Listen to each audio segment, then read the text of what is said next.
In this video, I'm going to show you how to calculate the exact moment when your portfolio starts earning more than you do, and what that means when work becomes optional. Coming up next on Holy Schmidt.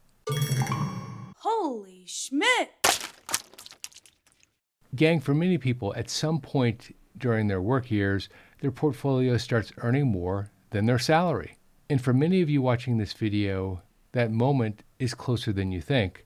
And for some of you, it has already arrived and you have no idea, which means that you're working longer than you actually need to work. Today, I'm going to show you exactly when that moment happens, how to calculate it yourself, and what that means for your retirement.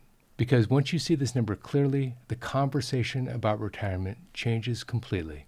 Here's what I know about a lot of people watching this video.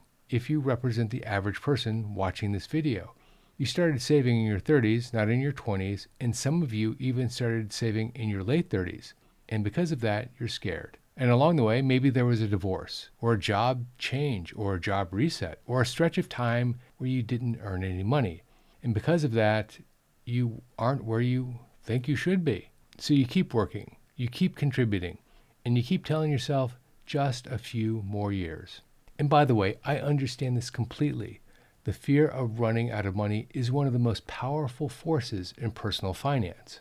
But here's what gets overlooked. That same fear often causes people to become irrational, and they work for longer than they need to work, years in fact longer than they need to work, simply because they're afraid. There's also something else that happens. The longer you work, the more it feels like this is your only option. It becomes your anchor. The paycheck becomes necessary, even if it's not really necessary. And even when the math begins to shift, the behavior doesn't shift, at least for a lot of people. And that's why the calculations I'm about to show you are really important. Without understanding the math, you're not making a conscious decision. You're continuing the pattern. And that is a completely different outcome than the one that most people are actually aspiring to when it comes to retirement. So today I'm going to give you two numbers, two crossover numbers. The first is when your portfolio growth outpaces what you're contributing to your portfolio. The second is when your portfolio growth outpaces how much you're earning in salary.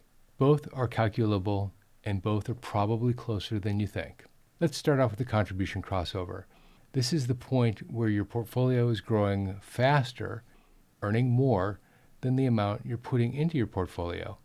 And for a lot of people who are watching this video in their late 50s, that point has already occurred. Here's how the math works. Let's assume that you're contributing $20,000 a year to your portfolio, and your portfolio is earning 7%.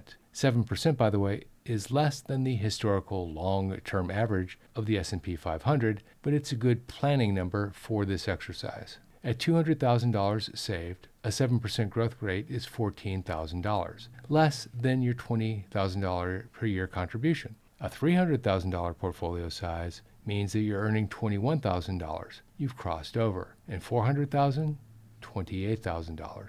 At this point, your portfolio, not you, is the primary driver of its growth.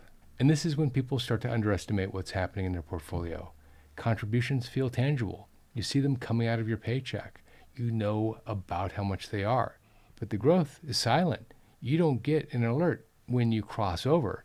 You don't get an alert when your portfolio grows by $10,000 in a quarter. It just doesn't happen. And it's this very point that makes growth so powerful. Because it's quiet, it keeps going, and you keep going. And the combination is a very powerful combination. Once you cross this threshold, your results are not primarily determined by what you put in. They're determined by the machine that you've already built. Many people watching this channel likely have more than $300,000 saved. According to Fidelity's most recent data, Gen X workers have an average of about $192,000 in their 401ks, and baby boomers an average of about $249,000. But those averages include people that have saved very little. And if you are a consistent saver, a consistent investor, you may very well already be over that particular threshold. And by the way, that doesn't include IRAs, brokerage accounts, emergency funds, and spousal savings. All of those added together, that's the number you're looking at. When you look at total investable assets, many people watching this video have $400,000, $600,000, even $800,000. They're well beyond that point. And that is something that silently went right past them. They didn't see it. Gang, before we go any further, let me ask you, how prepared are you for retirement, really? Most people don't actually know. Some people think that they're further along than they are. Others think that they're further behind than they are. I've put together a retirement readiness quiz. It's totally free. It's my free gift to you. No credit card, no phone number, nothing like that.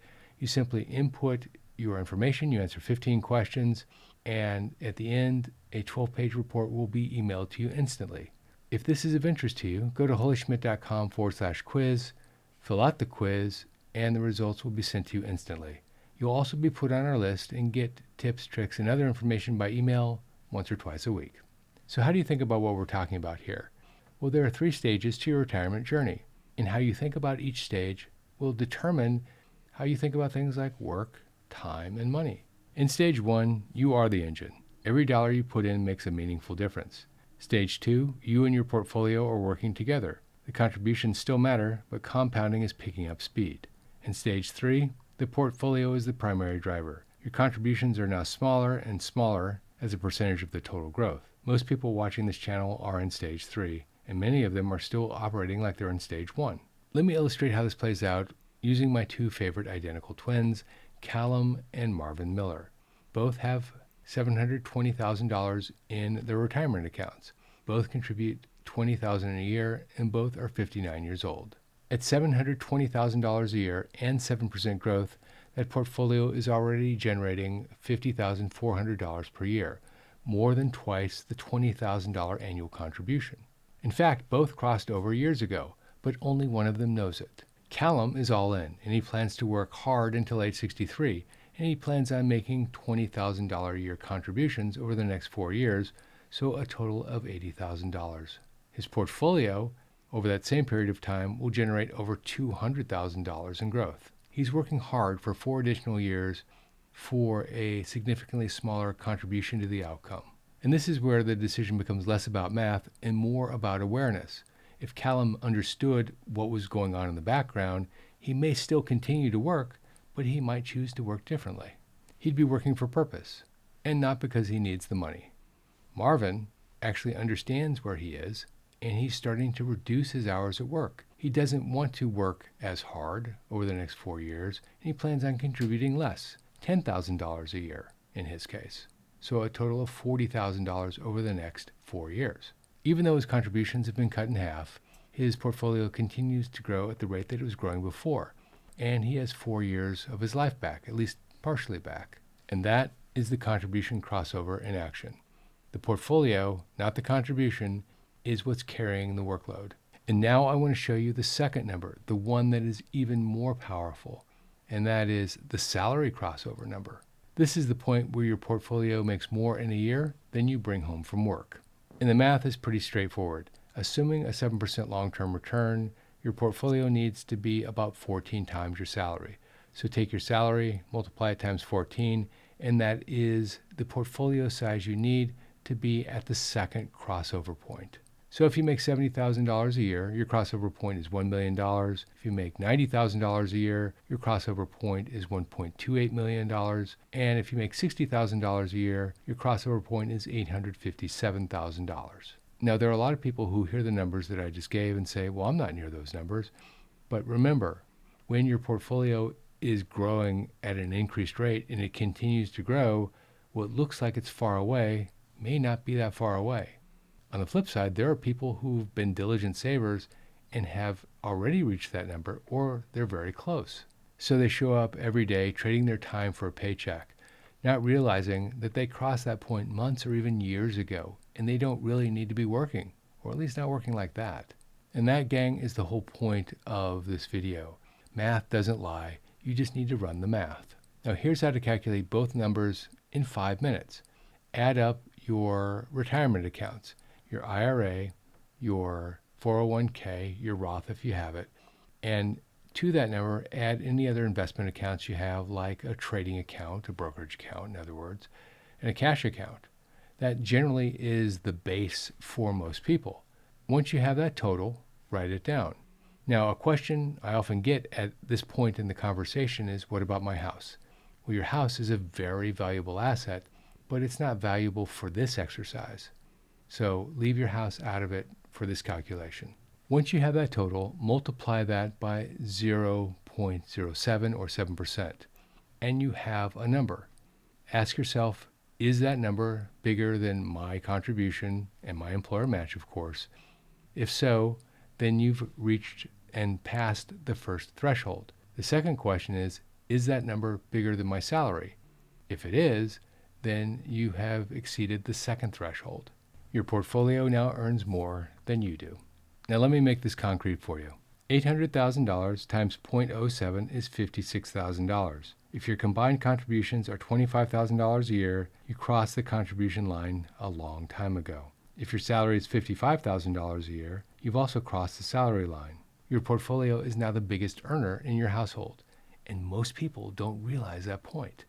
However, one point to note here is that even though 7% is a conservative estimate, markets go up and they go down. It's a long-term estimate. So keep that in mind when you're thinking about this. These crossover numbers are a long-term planning framework, not a year-by-year scorecard. But as a compass to understand exactly where you stand, they are genuinely powerful. Now, once your portfolio has crossed over, your single most important job is to not do something that knocks it off course. And there are two that I see routinely. Let me explain what they are. Mistake number one is claiming Social Security too early. If your portfolio has already crossed over, you have the luxury of being patient with Social Security. Claiming at 62 instead of 67 can cost you $400 to $800 a month for the rest of your life. Claiming at age 62 instead of 70 can cost you up to, say, $1,300 a month or more every single month, permanently. A crossover portfolio can bridge you to a later claiming age. Most people give that option away without even realizing it. Mistake number two is what I call tax bracket ambush. Most people who have crossed over have their funds in a taxable account, like a 401k or an IRA. That simply means that when you take the money out, you pay taxes on it. That aligns with a salary, by the way, because you still need to pay taxes on your salary. If you've got a $60,000 a year salary, you don't take home $60,000 a year. You take home less because you have to pay taxes. Add in Social Security, and if you earn enough, up to 85% of your Social Security can be taxable. And required minimum distributions, which is the government's way of telling you you need to sell your assets in those taxable accounts, at least a portion of them, because they want to get paid their taxes. So if you don't have tax planning in place to understand when these are going to happen, then you could have a very high tax bill. A saver with $900,000 in a 401k is in a completely different position, as an example, than one that has $900,000 in a Roth and a taxable brokerage account. Same totals, but completely different after-tax outcome. So if you haven't factored taxes into the equation, you need to do that first before you contemplate when to stop working. Something shifts in a disciplined saver's journey. The portfolio stops being something that you contribute to, and it becomes a machine that operates on its own, getting bigger and bigger. First, it outgrows your contributions. Then it outgrows your salary. And most people have no idea when those points happen. They just keep working and contributing year after year because that's what they've always done. Gang, the fear of running out of money is real. It's not something that you can dismiss, but something that I see a lot more often is people working longer than they need to work, even though they've already won the race. The CDC puts the average U.S. life expectancy at about 79, but that includes many years of declining health. So run the numbers, see where you stand, and see what options you have ahead of you. Then go to holyschmidt.com, take my free 15-question quiz, and get your 12-page report emailed to you instantly. Go to holyschmidt.com/quiz. If you like this video, check out that video. Retirement is harder than you think unless you follow these 5 rules. This is Jeff Schmidt, and I will see you in that video right there.